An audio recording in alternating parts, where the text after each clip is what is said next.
Hello everyone, this is Tim Trevathan with Tim Trevathan Homes, and today we're continuing our round of updates by taking a second look at Lawrenceville, Georgia. Every city changes with time, but the question is always, in what way? Will these changes cause you to reconsider Lawrenceville as a place to put down your roots? There's only one way to find out. Let's kick things off with a quick recap of where Lawrenceville is. Picture this, a suburban gym nestled about 30 miles northeast of downtown Atlanta. This prime location gives residents the best of both worlds: easy access to downtown Atlanta and a quaint suburban scene to call home. To the north, you've got Buford with its shopping hotspots like the Mall of Georgia. Head west and you'll hit Duluth, known for its rich cultural scene and cuisine. And to the south, there's Snellville, offering that perfect blend of suburban charm and natural beauty. And if you venture east, just past the Alcovy River, you'll find the peaceful town of Dacula. The population in Lawrenceville hovers around 30,000 residents, which is significantly smaller than in neighboring cities, but it also gives the city a cozy feel. The median household income is close to $56,000 per year, and the median age of residents is about 33 years old. This is the place where younger buyers are laying down roots. And later on in this video, when I cover the major updates happening in Lawrenceville, you'll get a sense of why that is. When it comes to diversity, Lawrenceville paints quite a colorful picture. The city is home to 33.9% of residents who identify as Black or African American, 29.4% who identify as white, 23.4% who identify as Hispanic, and 7.95% of residents who identify as Asian. If you're ever driving through Lawrenceville and you're paying attention to the restaurants and eateries along the way, or the prominent places of faith, you'll definitely get a sense that this is a multicultural city that is welcoming to people from all walks of life. Did you know? Lawrenceville is actually the oldest city in the Atlanta metro area. That's right, this charming suburb was incorporated way back in 1821, making it a true pioneer in the region. The town's name is a tribute to William Lawrence, a prominent landowner in the area. A significant turning point in Lawrenceville's history came with the arrival of the Atlanta and Danville Railroad in the late 1800s. As the 19th century progressed, Lawrenceville experienced modest growth with the establishment of local businesses and the arrival of new settlers. The 20th century marked a period of rapid growth and transformation for Lawrenceville. The city's population surged as a diverse group of people from all over the country flocked to the city to take advantage of the economic opportunities in the area and a more relaxed pace of life. So, on the topic of economic opportunities, what does that look like now in 2025? Well, the city's employment sector leans toward educational services, retail, trade, and construction. Office and administrative support occupations are the most common job roles and keep a significant portion of the workforce employed. Lawrenceville is home to two community colleges, a top-rated medical training facility, and branches of the Northside Hospital network. I'll unpack the benefits of these institutions later, but for now, just know that they are the driving force behind many of the job opportunities in Lawrenceville. So let's move on to what the housing market looks like now as compared to previous years. In the last 10 years, Lawrenceville has experienced some of the highest home appreciation rates of any community in the nation. Lawrenceville real estate appreciated 241.2% over the last 10 years, putting Lawrenceville in the top 10% nationally for real estate appreciation. Now, even with that said, Georgia on the whole is doing great. And relative to what is happening in the state of Georgia, Lawrenceville's appreciation rate is actually average. I also have to point out that for Lawrenceville, the appreciation rate varies significantly from one community to another. It really matters what community you buy into. Speaking of buying, as of recent, homes in Lawrenceville sold at a median price of $365,000. This new median home price is down 6.4% from last year, which could spell good news for home buyers. Another trend we're seeing in 2025 is that homes stay on the market for about 30 days or longer and are sold at the asking price or below 99% of the time. What this tells us is that the housing market in Lawrenceville is a much gentler market than in neighboring cities, where homes only stay on the market for, say, 20 days and sell for close to 5% or even 10% more than the asking price after cutthroat bidding wars such as Johns Creek. If you're a first-time home buyer or you need extra time to consider your options, you're working with a modest budget and you're not comfortable with paying above asking price, Lawrenceville is an ideal market for you. In fact, I just had a client put an offer on a house that was listed for $339,900, and we were the only offer on the table. The home sat on the market for, well, it just got listed for 3 or 4 days, but they came in, they said, Tim, we love it. They're a family of 4. They're relocating from New York City. They saw the backyard and how much space there was, and the home was renovated. We put in an offer at asking price, and it got accepted. A lot of the homes in Lawrenceville were built from 1970 to 1999, so parts of town may have that Brady Bunch look. About 27% of the homes were built in the 2000s, and roughly 11% were built from 1970 to much older times. The reason why I bring this up is because this is the type of market where you may want to factor renovations into your plans to bring an updated look to your home. And that's only if having a modern looking home is a concern for you. Some home buyers are opting for homes in Lawrenceville to accomplish their immediate goal, which is to become a homeowner, and then making plans later down the line for renovations. For now, just know that the biggest takeaway here is that 65% of listings are experiencing a price drop. Homes are on the market for more than 30 days, and you'll want to tailor your search for specific neighborhoods based on what your priorities are. Next, we'll review what has changed about the pros and cons of living in Lawrenceville, and then get into my favorite part, the recent updates. When I first covered the pros and cons of living in Lawrenceville back in 2022, on the pro side, we had great activities and entertainment, great access to healthcare facilities like Northside Hospital, Gwinnett, a vibrant downtown area, great options for education, and the diversity of the city's residents. On my cons list, there was traffic, the overall climate, the lack of public transportation, the inconsistency in school quality, and the city's poverty rate. Has anything changed in the past 2 years? Let's find out. Starting with activities and entertainment, Lawrenceville continues to be a hub for entertainment and cultural activities.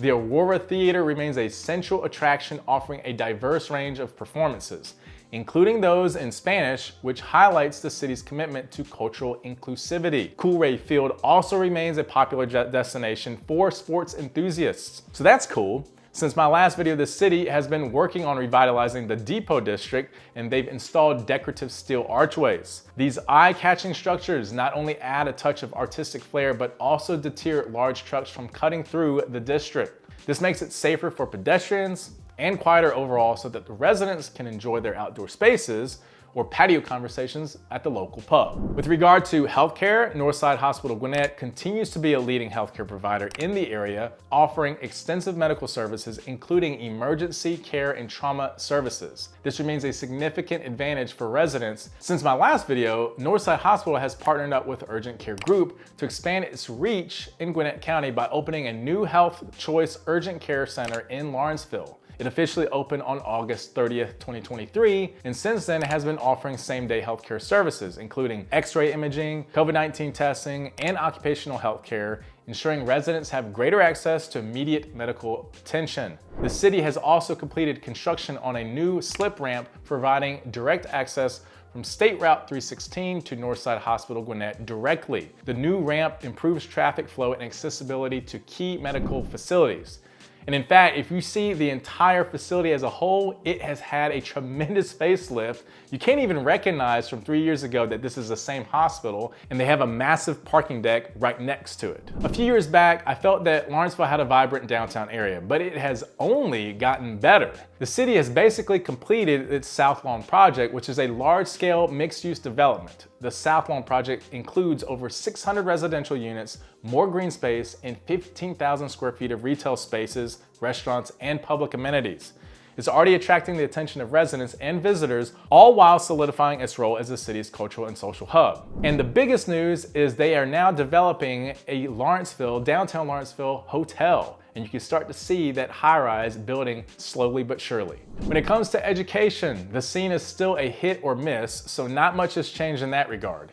With 37 schools in the city, it's not easy to guarantee that each one will be a star. For instance, Lawrenceville is home to the #1 high school in the entire state of Georgia, believe it or not, the Gwinnett School of Mathematics, Science, and Technology, as well as outstanding middle schools like Cruz Middle School and Five Forks Middle School, which are ranked in the top 5 to 10% of all Georgia middle schools.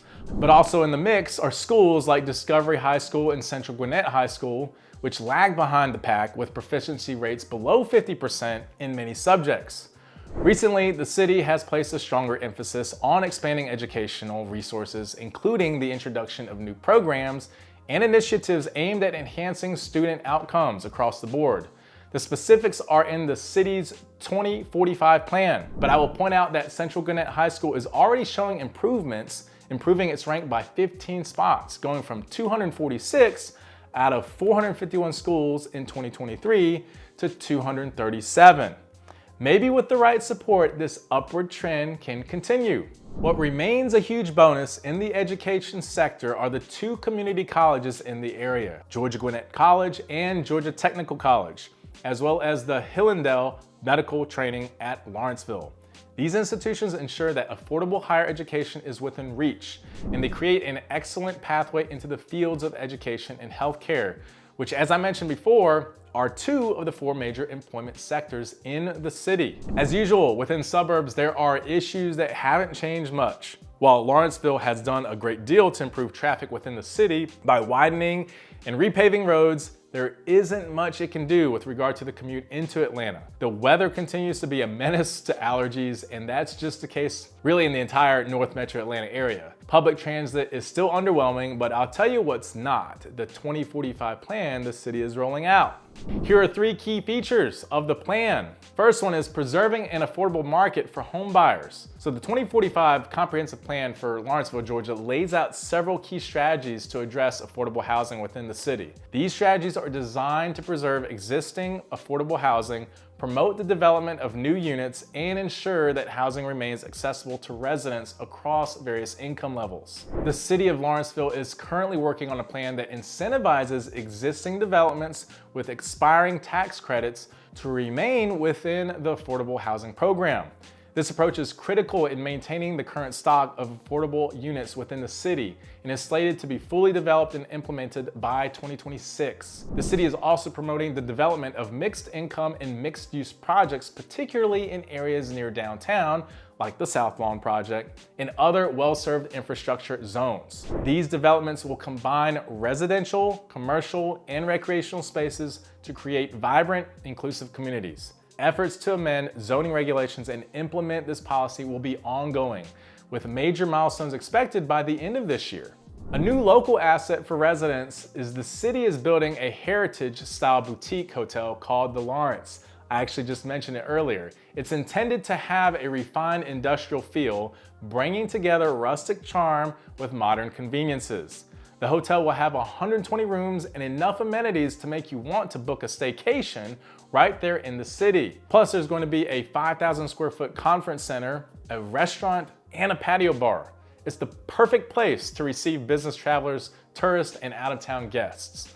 It's also going to give Lawrenceville residents a great venue to look for special events. The entire establishment will be managed by North Point Hospitality Management, a company that toots itself for being a leader in transformative and complex projects. I have to say, I live actually in Lawrenceville myself, so being so close to this hotel and all the development going on in and around downtown Lawrenceville, it gets me excited. On August 9th, 2024, Lawrenceville inaugurated Hiro Park, which is an urban dog park named in honor of former Canine Officer Hiro, who served the Lawrenceville Police Department for 7 years, having gone on 233 missions, which resulted in 87 arrests. His legacy is nothing short of amazing. Located in the heart of the passive area of the Lawrenceville Lawn, Hiro Park is a 0.41 acre oasis with separate areas for big and small dogs, and it's got all the features you could ask for in a dog park,